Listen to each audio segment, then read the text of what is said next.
ಏನ್ ಈ ದಿನ ಮುಳಬಾಲ್ ತಾಲೂಕು ವಿರೂಪಾಕ್ಷಿ ಗ್ರಾಮದಲ್ಲಿ ಚೌಡೇಶ್ವರಿ ದೇವಿಯ ಒಂದು ರಥೋತ್ಸವಕ್ಕೆ ಎಲ್ಲ ನಮ್ಮ ನೆಚ್ಚಿನ ಶಾಸಕರಾದ ಸಮೃದ್ಧಿ ಮಂಜನವರು ಆಗಮಿಸಿ ಅದ್ದೂರವಾಗಿ ಸ್ವಾಗತ ಕೋರಿ ದೇವರ ದರ್ಶನ ಮಾಡಿಕೊಟ್ಟಂತ ನಮ್ಮ ವಿರೂಪಾಕ್ಷಿ ಗ್ರಾಮಸ್ಥರಿಗೂ ಮತ್ತು ನಮ್ಮ ನಾರಾಯಣ ಸ್ವಾಮಿ ಮತ್ತು ನಮ್ಮ ಶಶಿ ಅವ್ರಿಗೂ ನಾಗರಾಜ್ ಅವರು ಎಲ್ರಿಗೂ ನಮಸ್ಕರಿಸ್ತಾ ಈ ದಿನ ಒಳ್ಳೆಯ ಒಂದು ದೇವರ ಆಶೀರ್ವಾದ ಒಳ್ಳೆ ಎಲ್ಲರೂ ಚೆನ್ನಾಗಿರ್ಬೇಕು ಅಂತೇಳಿ ವರ್ಷನೂ ಇದೇ ತರ ಒಂದು ಅದ್ದೂರಾಗಿ ಒಂದು ಪೂಜಾ ಕಾರ್ಯಕ್ರಮ ಇಟ್ಕೊಂಡಿದ್ದಾರೆ. ಇದಕ್ಕೆ ಸುಮಾರು 4 ವರ್ಷಗಳಿಂದ ನಮ್ಮ ರಥೋತ್ಸವಕ್ಕೆ ಹೂವಿನ ಅಲಂಕಾರ ನಮ್ಗೆ ಒಪ್ಪಿಸಿದ್ದಾರೆ. ಅದಕ್ಕೆ ನಾನು ಭಾಗಿಯಾಗಿದ್ದೀನಿ.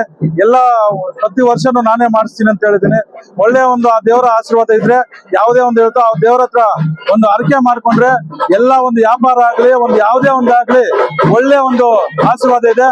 ಇದಕ್ಕೆ ನಮ್ಮ ಶಾಸಕರು ಎಲ್ಲರೂ ಬಂದು ಒಳ್ಳೆ ಒಂದು ಇದಕ್ಕೆ ನಾವು ಎಲ್ಲರೂ ಬಂದು ಭಕ್ತಾದಿಗಳು ಬಂದು ಪೂಜೆ ಮಾಡಿ ಆಶೀರ್ವಾದ ಪಡ್ಕೊಂಡು ಒಳ್ಳೆ ಒಳ್ಳೆ ಬೆಲೆ ಆಗ್ಲಿ ಎಲ್ಲರೂ ಚೆನ್ನಾಗಿದೆ, ರೈತರು ಚೆನ್ನಾಗಿರ್ಬೇಕು.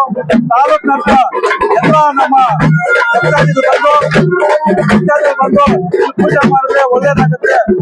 ಎಲ್ಲರೂ ಸಾಯಂಕಾಲವರೆಗೂ ಇದೇ ತರ ಒಂದು ದೇವರ ದರ್ಶನ ಇರುತ್ತೆ, ಆಶೀರ್ವಾದ ಮಾಡ್ಕೋಬೇಕು. ಊರಿನ ಗ್ರಾಮಸ್ಥರು ಮತ್ತು ಎಲ್ಲರೂ ಬಂದು ನಮ್ಮ ಶಾಸ್ತ್ರ ಹೇಳ್ದಂಗೆ ಇಲ್ಲಿ ಅರ್ಕೆ ಮಾಡ್ಕೊಂಡ್ರೆ ದೇವರ ಏನು ಅರ್ಕೆ ಇರುತ್ತೆ. ಇದಕ್ಕೆ ನಮ್ಮ ಎಲ್ಲರ ಶಾಸಕರು ಮತ್ತು ನಮ್ಮ ಕಾರ್ಯದರ್ಶಿಯಾದಂತ ನಮ್ಮ ರಂಗಪತ್ ರೆಡ್ಡಿ ಅವರವರು ಮತ್ತೆ ಎಲ್ಲ ಮುಖಂಡರು ನಾಯಕರು ಎಲ್ಲರೂ ಬಂದು ಇಲ್ಲಿ ದೇವರ ದರ್ಶನ ಮಾಡ್ಕೊಂಡು ಸ್ವಾಗತ ಕೊಟ್ಟಿದ್ದಾರೆ. ಇದಕ್ಕೆ ಎಲ್ಲರಿಗೂ ನಮಸ್ಕರಿಸ್ತಾ ಜೈ ಹಿಂದ್. ನಮ್ಮ ನಾರಾಯಣ ಸ್ವಾಮಿ ಕೂಡ ಹೇಳಿದ್ರು ಅವಾಗಲೇ, ನಾರಾಯಣ ಸ್ವಾಮಿ ಕೂಡ ಒಳ್ಳೆ ಒಂದು ಸರ್ವಿಸ್ ಮಾಡ್ತಾ ಇದ್ದಾರೆ ದೇವಸ್ಥಾನಕ್ಕೆ. ಇದಕ್ಕೆಲ್ಲರೂ ಸಹಕರಿಸಿ ಒಳ್ಳೆ ಒಂದು ವರ್ಷನೂ ಅದ್ದೂರಿಯಾಗಿ ನಡೀತಾ ಇದೆ. ಇದಕ್ಕೆ ನಾವು ಎಲ್ಲರೂ ಬಂದು ಆಶೀರ್ವಾದ ಮಾಡ್ಕೊಂಡು ಎಲ್ಲರೂ ಬಂದು ಆಶೀರ್ವಾದ ಮಾಡ್ಕೊಂಡು ದೇವರ ಆಶೀರ್ವಾದ ಇರ್ಬೇಕಂತೇಳಿ ನಮ್ಮನ್ನು ಕರೆಸಿ 4 ಮಾತು ಮಾತಾಡಿಸ್ಕೆ ಎಲ್ರಿಗೂ ನಮಸ್ಕರಿಸ್ತಾ ಜೈ ಹಿಂದ್, ಜೈ ಕರ್ನಾಟಕ.